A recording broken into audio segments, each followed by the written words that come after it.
So today would have been Eddie Cochran's 85th birthday if he was still with us. So I thought I'd better pop locally to St Martin's Hospital in Bath, Somerset, and visit where he died in 1960. So they did a last show at the Bristol Hippodrome. I was there on Saturday night, Charlie and the Chocolate Factory, so I saw the stage he performed on.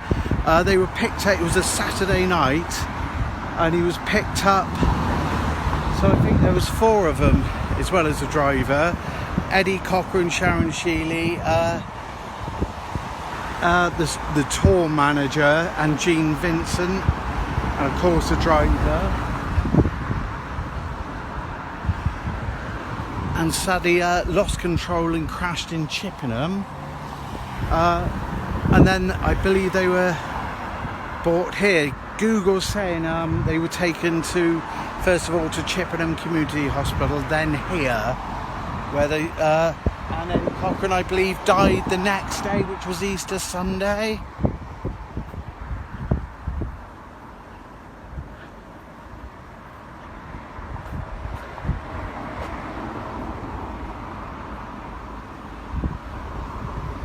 So I believe the taxi driver was charged. I think he defaulted. I think he was fined, defaulted on the fine, and ended up in prison.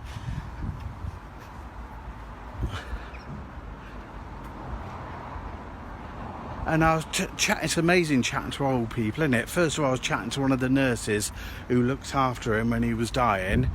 And also I was chatting to an old customer of mine, and she apparently worked in the Chippenham hospital. So after he died, apparently it was an old person's hospital in Chippenham they took the body to, because that had a large morgue, and it was closer to London to be flown back.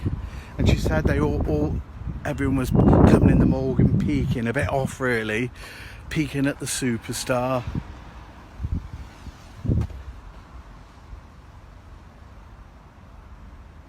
And what a superstar he was, eh?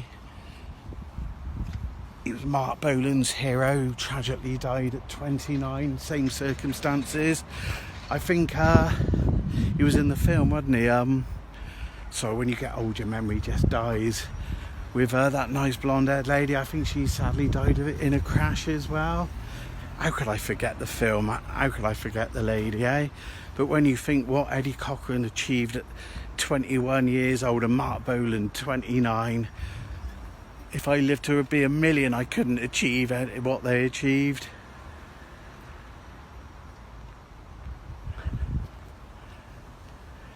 So the hospital looked different, more like old style buildings back then in the day. So a youngish nurse seemed to think there would have been wards jetting out to the right there, and she seemed to think he probably died there, but I can't confirm that.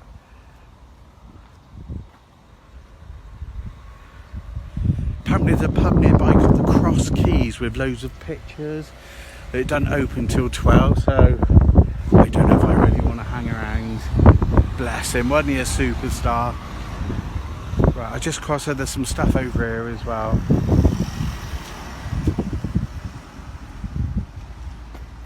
What a superstar he was, eh? He was something else, wasn't he? Ooh! Hope I don't slip and end up in A&E. Anyone who's Mark Bolan's hero is alright by me. This is quite interesting. Apparently there's loads of bodies buried under here. I think they were patients to do with the workhouse.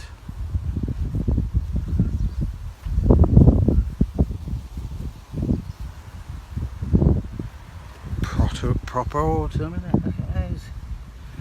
Conkers. So he took his 3 steps to heaven from here, bless him, just over there. Now there's just 3 steps to heaven. Do, do, do. So first of all, there's a sundial. It actually works. I've seen it work. This is a sundial in memory of singer Eddie Cochran, was presented to St Martin's Hospital by his many fans from Bristol, 1938-1960. I've been in that church. Derelict, kind of locked up derelict place. But interesting, and here we go. Look at this, eh?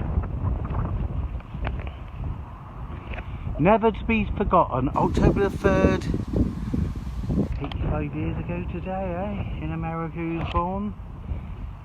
April the 17th, 1960. Edward Ray Cochran, St Martin's Hospital.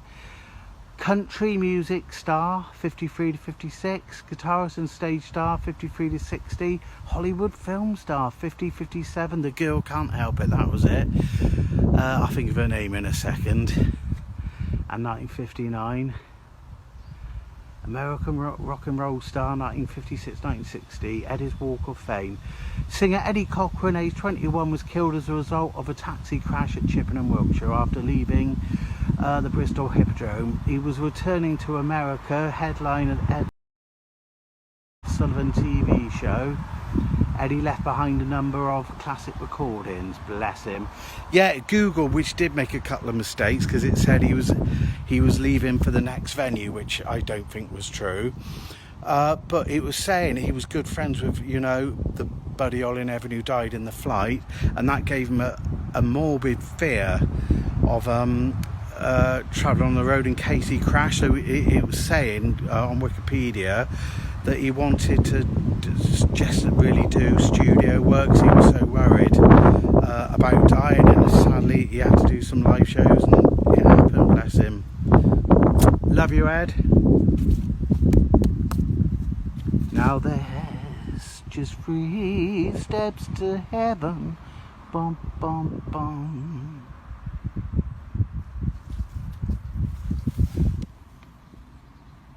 A true star, eh?